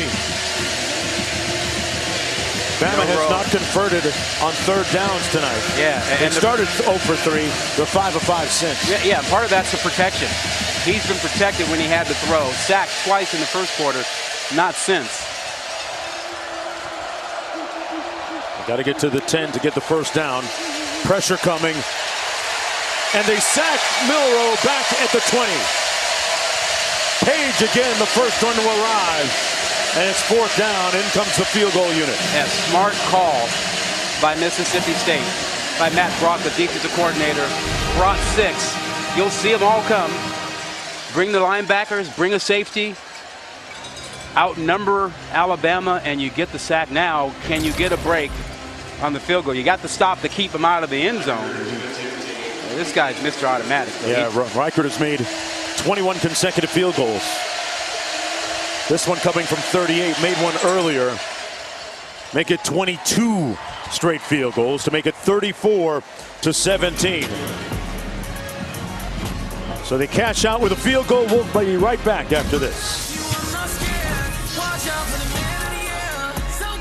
Bulldogs with barks and bites while the embers burned and the sound, well, for some it was divine. No Dowsing and Bell before 1969. Inscribe their names to the maroon and white books, as well as the unstoppable Mr. Cooks. Speed, strength, and precision too. Catch me soon before molds and mildew. For some, the line seemed dull, not when the ship is anchored with a fortified hull. This last dog, he's now stacking the racks. Nathaniel and Peggy's loving son, Dak. Little spoken word for you here. Snap them fingers, Snap them Rodney. fingers, man. Q has a little bit more on that story in just a minute. It'll be 1st and 10 for the Bulldogs from the 25-yard line. You know his name. Dak.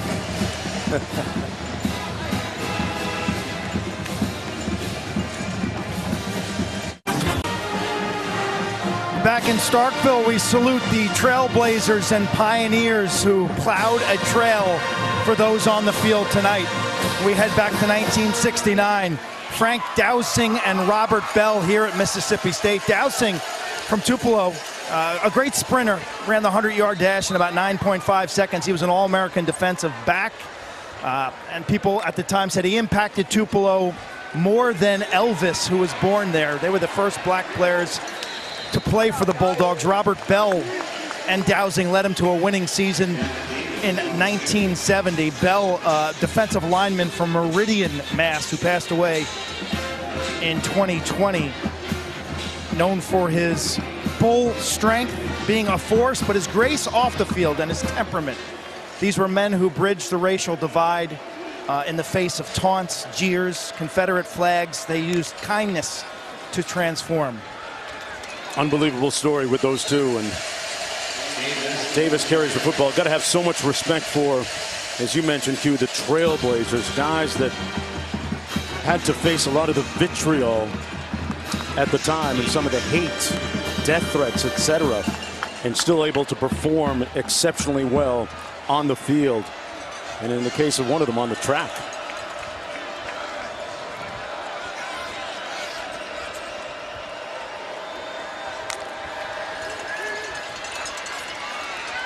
Rodgers up top.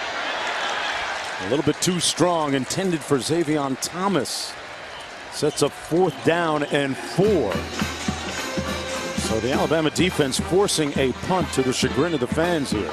Yeah, they are, but I was still thinking about that little history lesson that you and Q gave us, and thanks for sharing that, and thank you to the Trailblazers. Yes. I mean, the Mississippi State players, Dak Prescott and everybody else, acknowledges and appreciates all that.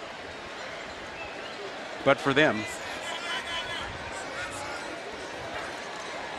Players like that helping literally change the complexion of the entire conference. Fair catch by Kool-Aid at the 30-yard line. And we got a flag down on the field.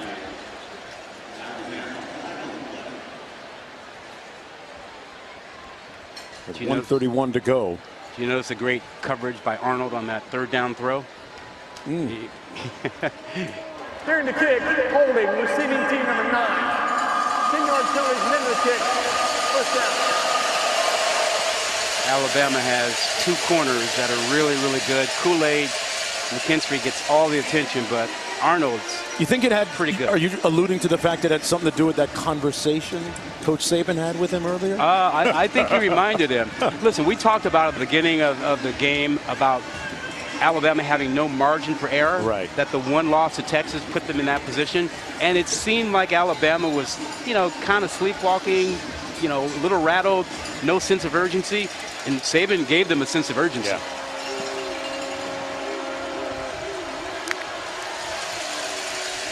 Three in motion. They hand it off to Jace McClellan.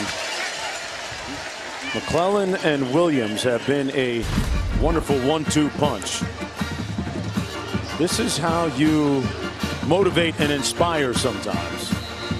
And just a moment ago, I'm not sure if you caught it, but Saban went over and made eye contact with Arnold, said, hey, let's go, guys. You guys good? And they gave him the nod back. Yeah, well, Saban knows he has a defense that can be elite. And I feel like Alabama's finding their identity, that they know that they can rely on their offensive line. They can run the ball.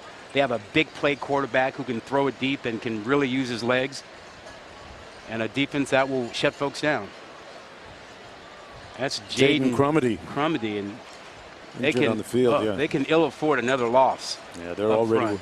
Sorry, Rod. They're already without Trevion Williams and DeMonte Russell up front.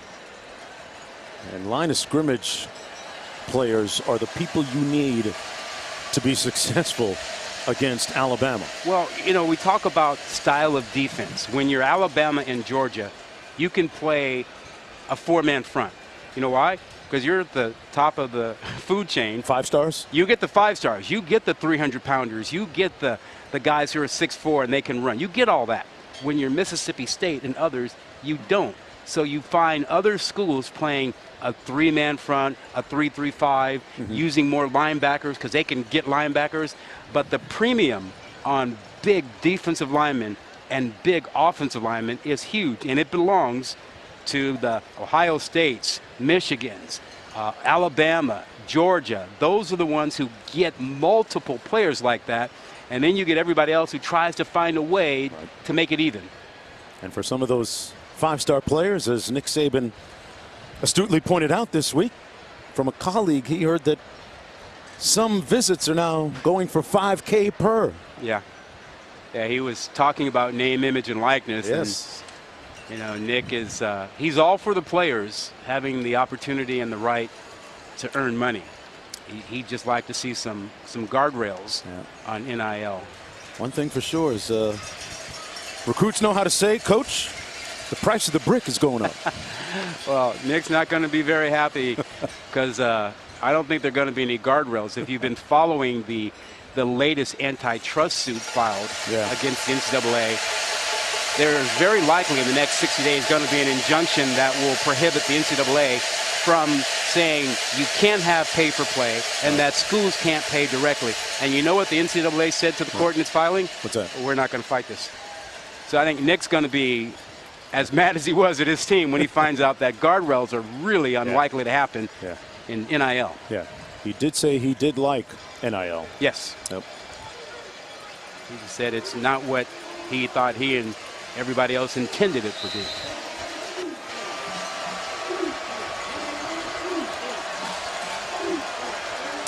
Second and 5.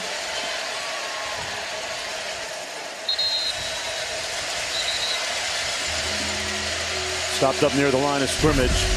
It's kind of reminiscent when you look at him communicating with his defensive back, the Camarion Richardson. Symbolic of, and then afterwards, my man, you good? Yeah. Let's go. That's the part that people need to know about and see. Yeah, that's the part that often gets overlooked. Yeah. Reminiscent of Coach Prime a couple of weeks ago with Jimmy Horn, who responded with the game-tying touchdown to send it into overtime. Deep shot up top and incomplete, intended for Jalen Hale. What a touchdown catch last week against Mississippi, and now it's 4th and 3. So the Bulldog defense gets off the field. Yeah, did you see the effort by Jet Johnson, the linebacker? I mean, he was literally on his knees. Here he is, right there, 44, to the right there. Watch him literally try and crawl to get to Jalen Milroe. I mean, you talk about effort and passion. Wow. On display by Jet Johnson. Meanwhile, for Milroe, that was his first incompletion in 15 tries going back to the previous game. Fair catch called at the 28-yard line. It'll be 1st and 10 from there. Here tomorrow, 9:30 a.m. Eastern, the NFL London Games kicks off exclusively on ESPN+. The Falcons and Jags aren't just playing a game in London this weekend. They'll be playing in Andy's bedroom, too, because it'll transform into the world of Pixar's Toy Story. That's right. With the NFL players becoming the characters competing in real time. To get ESPN Plus, go to ESPNplus.com or download the ESPN app. Let's make sure we watch Louis Riddick. Thanks to him for making the trip to London and allowing me to step in and join you for this week. Man, great to have you, partner. Sure he's going to enjoy the Toy Story version. He's allowed to watch a little bit of it. 1st and 10. Rodgers going to hand it off. That's Seth Davis. So we've seen Davis, Pittman, who was prolific on the previous drive, and Woody Marks as well in the backfield get touches tonight. Yeah, but no one gives you the same threat that Woody Marks gives you out of the backfield in the pass routes. That's 3 quarters in the books under the lights here in Starkville. 15 minutes to play. Bulldogs trying to snap that 15-game losing streak against Alabama. The moment is here. The MLB wildcard. Welcome back, everyone. You're watching the SEC on ESPN. All season long, student sections across the country are competing to be the Taco Bell Live Más Student Section of the Year. Download the Taco Bell app to learn a lot more. Play fake by Rodgers. Underneath. Juggled but caught by Tulu Griffin for the first down. Great route. He ran a shake route, kind of a fake the post and come back outside, and lost his defender. Great change of direction. Scored a touchdown last week in their loss on a deep post. He hasn't been able to shake loose yet. He ran that route on Arnold. You know, Arnold says he talks to receivers all game long. Not in a negative way. He said, I just talk to him. Little double reverse here. But well read by the defense. Xavion Thomas with nowhere to go. Pushed out of bounds. They'll lose about a yard. And yeah, Arnold probably had something to say after that play. What did he tell us yesterday? He's like, I'm an old soul, old school man. You just, you want to see me play tomorrow? Watch me. I got it. I'm super bad. Well, James Brown. Yeah. Old soul, all right. You ready to give the drummer some. Rodgers gets it out. This is Harmon, and he's going to pick up about a yard on the play. Have you ever been a part of meetings with players where you heard such an eclectic range Unbelievable. of music? Musical taste. Yeah, Nathan Pickering, the nose guard, telling us he loves the country vibes of Johnny Cash and a few others. Yeah. So we went from Hank James Williams. Brown to, Hank Williams, Johnny Cash. Little Barry White. Yep. One of the coaches. And, of course, Lil Baby Q. 3rd and 10. Don't. Rodgers going to be sacked. Q, I don't know if there's a song sad enough to describe that last play. Wow. Don't forget about Little Baby. Yeah? And my man Offset. My main man Offset. You and him are tight Clout. now, right? Clout. That's my tune. Clout. Yeah, do anything for clout.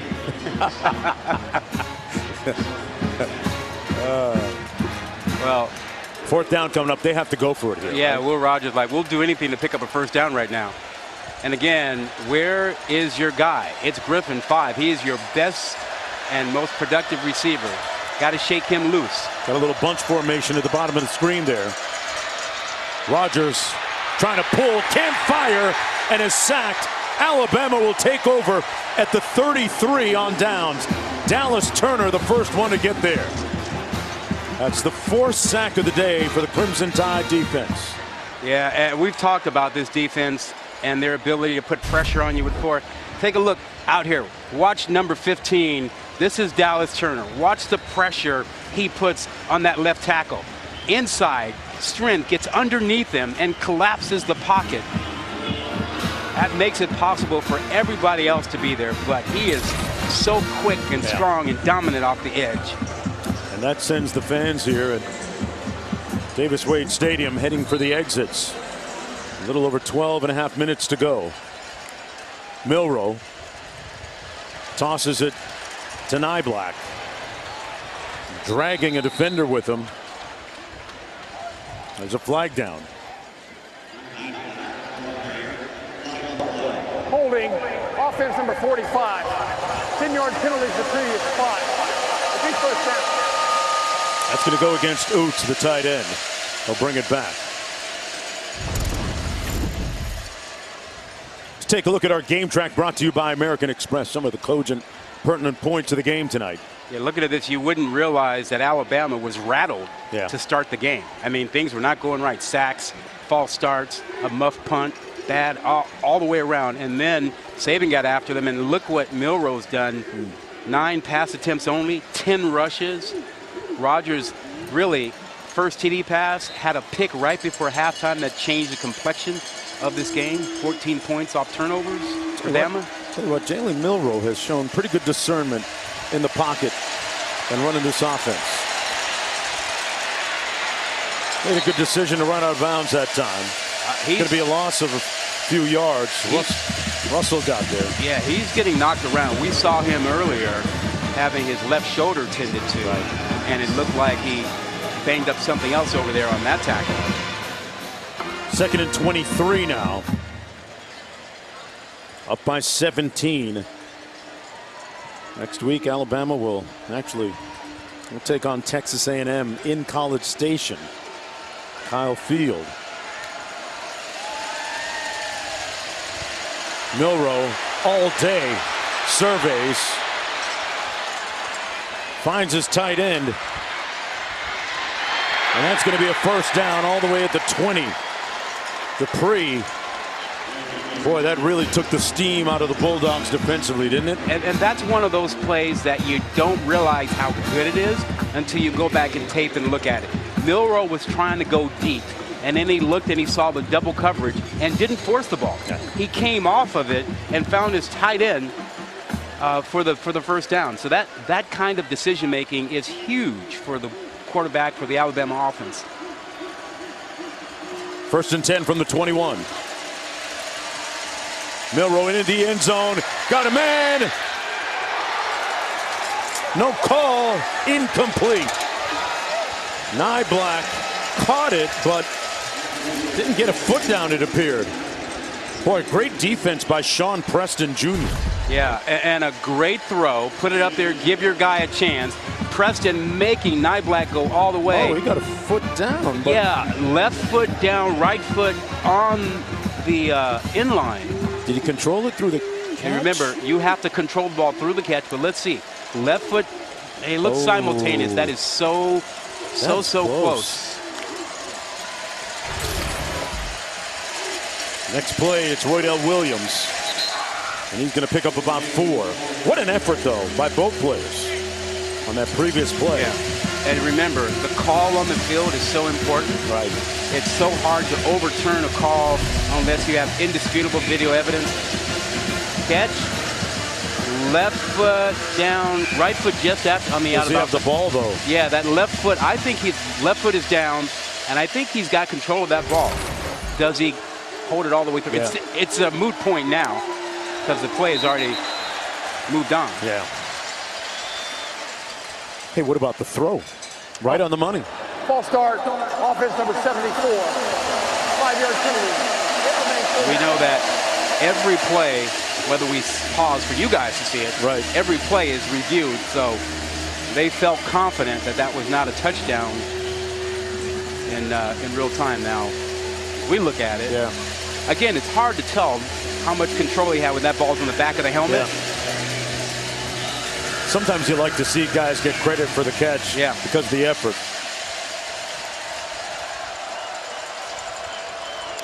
From the 22, 3rd and 11. Milroe underneath, complete to his back. McClellan going to be stopped up forward progress at about the 17. So 4th down coming up for the very reliable Will Reichert. Well, you see the growth in Milroe. Not forcing the ball, not trying to get the touchdown, checking it down, recognizing the situation. He's got a field goal in his back pocket. He's also hurting. A little grass out of his helmet. Then comes Reichert. Made 2 today from 48 and 38. This one from 34. He's made 22 consecutive field goals dating back to last year. Make it 23. And the meter still was running. The Tide coming in like a tsunami right now. Back after this.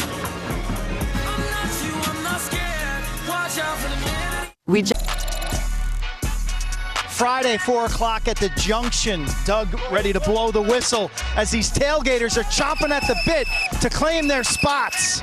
It's a mad rush as tailgaters claim their real estate. What would it be without setting up the ping pong table first, right? You got to get your spot, get your table, maybe get your grill,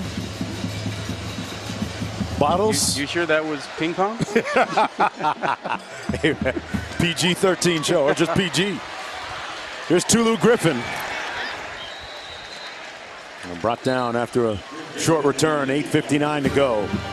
You know, daunting challenge SEC ahead. night games, Q, they know how to get it together, don't they? Shockingly well behaved, but they send the pledges. All the sororities and fraternities send the pledges to wait it out, and they got to like camp out for the full day.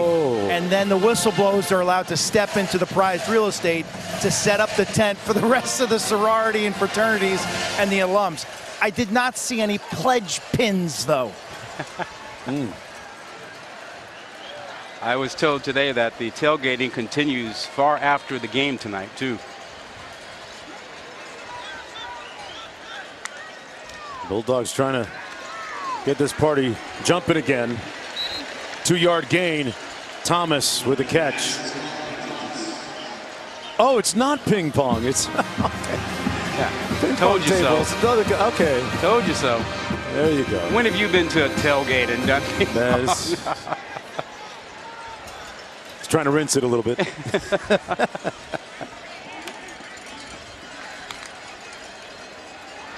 On 2nd down and 8, Rogers underneath, complete to Davis, and Davis falling forward to the 25-yard line. Mississippi State trying to avoid a 3-game losing streak. A couple of weeks ago, losing 41-14 at home against LSU, and then losing last week at South Carolina. They got to get healthy. 37-30. They got to get healthy. They got to get their defensive line players back.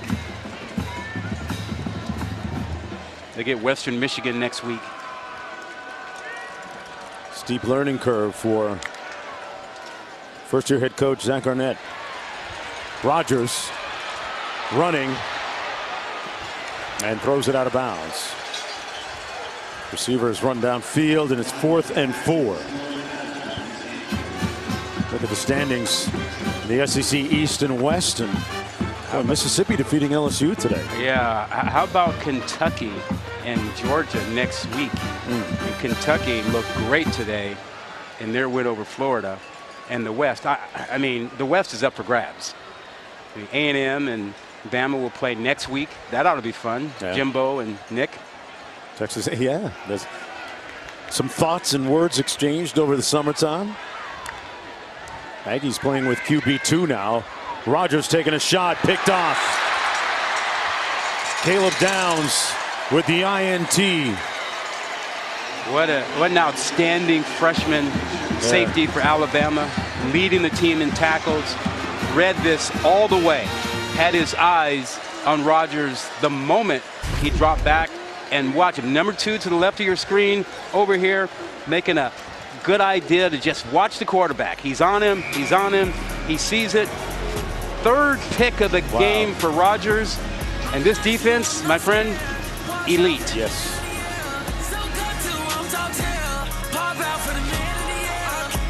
Desmond Howard. ESPN College Football Primetime is presented by Geico. It's easy to Geico. And welcome back, everyone, to Starkville, Mississippi. Alabama in control. With 7:38 to go in the fourth quarter. The Tide that far away from improving to 4-1 on the season. Ty Simpson in at quarterback. Hands it off to Jam Miller. And Milroe is done for the night. And look, really efficient night for him at quarterback. 10 of 12, 164 yards passing. Ran the ball really effectively tonight. You see Ty Simpson there. I'll tell you what. Call him climate change, because after that initial series, he changed the temperature of this game. Yeah, he did. In a big way. 53-yard scramble for a touchdown. Quieted the crowd. Got Nick Saban happy. Got the offense going. I wouldn't say happy, but yeah. Quarterback Simpson tripped up in the backfield. Nice play there by Russell. The other thing about Milroe is just the decision making tonight. Okay. When you add that to the way he played in the second half last week against South Carolina, you start to see how this team can come together. What did we learn tonight? That this offense is a work in progress, and the defense will hold them up until they develop into whatever they're going to become. And we see Milroe growing as a quarterback. Yeah. He didn't make bad decisions tonight. 3rd down and 10 for Simpson. Incomplete. Intended for Hale. It'll be 4th down. You know, getting back to Milroe, I used that analogy earlier, the one that Coach Saban talked about.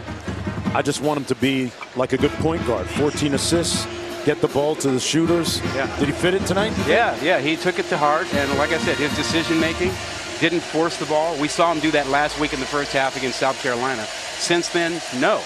You know, he made sure he did what he needed to do. As you see Latham on the right side. Did he jump there? They're pointing at Russell, too. Maybe Russell forced him. Offside. Defense number 36. The movement by the defense caused the offense to wrap. 5-yard penalty. Remains 4th down. Distribute the ball to your weapons, but who are the primary weapons, and what do we learn about the Crimson Tide wide receivers tonight? I mean, Jermaine Burton really quiet. Jalen Hale, who I like, is only a freshman, 14 in white. He got some reps recently, but no one's jumping off the page at me right now, Rod. Yeah, you know, Q, they don't have anything on the outside like they've had the last several years, where they had first-round pick after first-round pick. I mean, that receiving core is a work in progress. And Reichert, in the meantime and in between time, goes 4 for 4 tonight. He's money, huh? Cash. 24 in a row, dating back to last year, as the margin swells to 40-17. On the verge of making it 16 consecutive wins against Mississippi State. Coach Saban is smiling. He just hasn't told his base yet.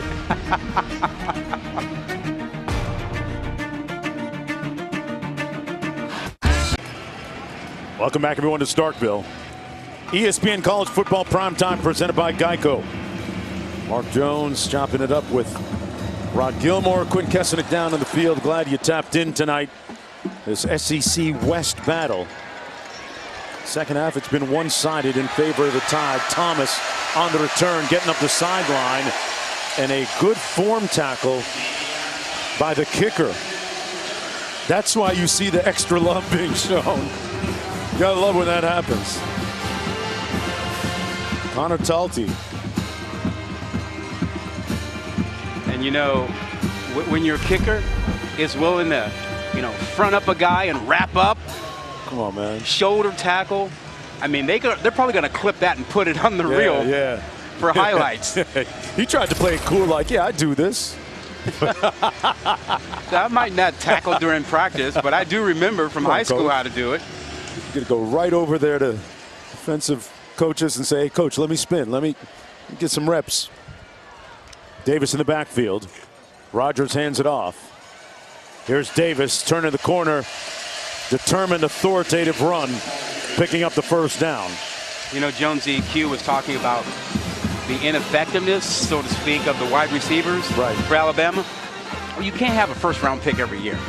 And you look at what they've done. Even Alabama? Okay. And it seems like they've had a whole bunch. Look at this. They've had the most wide receivers drafted since 2019. And it seemed like almost every one of them was a first-round pick. Right. Rodgers pulls, completes it just shy of the 40-yard line to Harmon. There has been a procession of prolific professionals that began in Tuscaloosa. Judy, Ruggs, Waddle, Devontae Smith, Jamison Williams. Hey, man, Coach Saban jump on that PJ and pop into gym class at lunchtime in South Florida and come back and have a couple commitments in his pocket, too. Lee on the run. Got the first down. You asked Nick Saban the other day about staying in touch with his former players. He's like, I got 83 guys in the NFL. I can't talk to every one of them. Yeah, they come back around when they're not playing, but I can't make 83 phone calls every day. A bunch of them. But, you know, I do agree with Q that in order for Bama to win a championship, they're going to need big plays out of their wide receivers at some point. Rodgers taking a shot and incomplete. One of those defensive players for Alabama that are in the league right now. Jordan Battle, former safety, now with the Bengals, doing a great job. Was a star here for Alabama and in the SEC, one of the best in the secondary. 2nd and 10 coming up. Mississippi State will live to fight another day. Zach Arnett told us yesterday, season goes on no matter what happens against Alabama. He didn't want to make this game too insignificant and too big. Lee on the run, close to another first down, but there's a flag down. Illegal formation. Offense, more than 4 players lined up in the backfield. 5-yard penalty. Repeat, 2nd down. So Zach Arnett knows that he's got a rough schedule ahead, but you know the goal is to make a bowl game. They were 8-4 last season, played on January 2nd. Right. You know, he took over this program after Mike Leach, our friend, suddenly and shockingly passed away of a heart attack. And Zach Arnett is one of the youngest coaches in college football. A Rocky Long disciple as well. Nice pass complete. That's Mosley, Roberson. And we stopped up short of the first down. 3rd down coming up for the Bulldogs with 3:45 to go. You know, just thinking about what the Bulldogs need to do is we see another Alabama player down. Can't see the number. Is that Latham? I think it is. We'll find out on the other side of this break.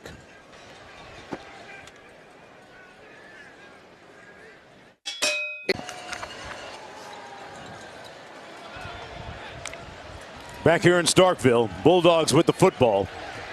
3rd and 5, and Marshall making this stop on the play. Scott Van Pelt coming up. Right after the game, 3:16 to go. Alabama going to improve to 4-1. You know, we saw Latham go down. Right. It was good to see him go off the field, so we hope it's nothing serious.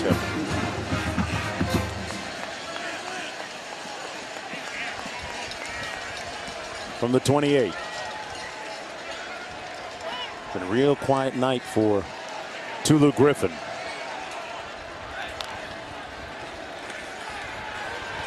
Rogers got rid of it. Incomplete. Broken up by Kool-Aid. That recovery speed. Yeah. Kool-Aid, you know, his given name is JaQuincy, but his grandmother named him Kool-Aid after, remember the Kool-Aid ad? Yeah. With the mug of Kool-Aid? Oh, man. A lot of sugar in that thing. Yeah. A lot of sugar in that. Hey, man, one drink and that's diabetes. Automatic. My favorite color was red, Rod. I don't know about you. I like red Kool-Aid. Purple, man. Purple Kool-Aid? Purple. Was that called grape or something? Kool-Aid McKinstry with a nice pass break up there. He is rarely tried by teams when they throw. They usually go to the other side and try Arnold. Haynes in the backfield, takes the handoff straight ahead. Plows forward for about 3 yards, 2:40 to go. Hey, Kool-Aid actually has an NIL deal with Kool-Aid. I mean, really? Oh, yeah, that's natural. He does, though, yeah. I mean, you could walk into that one. I wonder how much Kool-Aid he has to drink or actually drinks. Free product. little cash and a little product.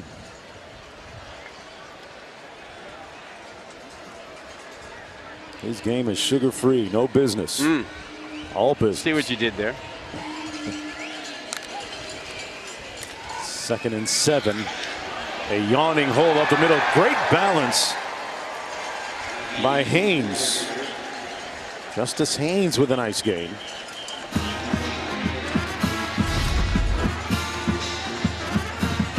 Talk about being athletic. How about that? Hand down, keep your balance. Getting some other backs in there to get a little work. Great agility there. McClellan, Williams, Haynes.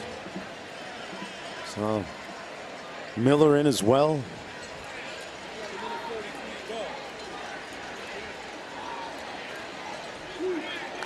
First and 10. 2-yard gain on the play by Haynes. Hey, speaking of Alabama players in the league who are doing exceptionally well. 83 of them, yeah. Hey, my Miami Dolphins, Dade County guy, you know, live down in Miami. Tua is killing it right now. Yeah. 70, they hung 70 on Denver. On Sean Payton and the Denver Broncos, yeah. 7-0. 23 of 26. Ouch. Gave them work. Hey, you know, Dolphins can make a run this year. It might take a while for that 1972 West Super Bowl group to pop those customary bottles of champagne that they do every year as soon as that edition's year of the Dolphins loses its first game. Haynes on the run. But it's good to see Tua healthy and playing so well after having a couple years of concussions and the like. It's just good to see him out there, living his best life, playing his best ball. Hey, his brother's playing great football at Maryland too. They're undefeated at 5-0. Mike Loxley doing a great job. Former Nick Saban assistant, part of the coaching tree. 3rd and 6 coming up. Coach Saban is only upset about one thing, that he still can't play lunchtime basketball, those pickup games, because of hip surgery. He keeps track of the winning streak. 44 straight. And tonight is his 150th SEC win. The final tally, 40-17. As they defeat Mississippi State for the 16th consecutive time.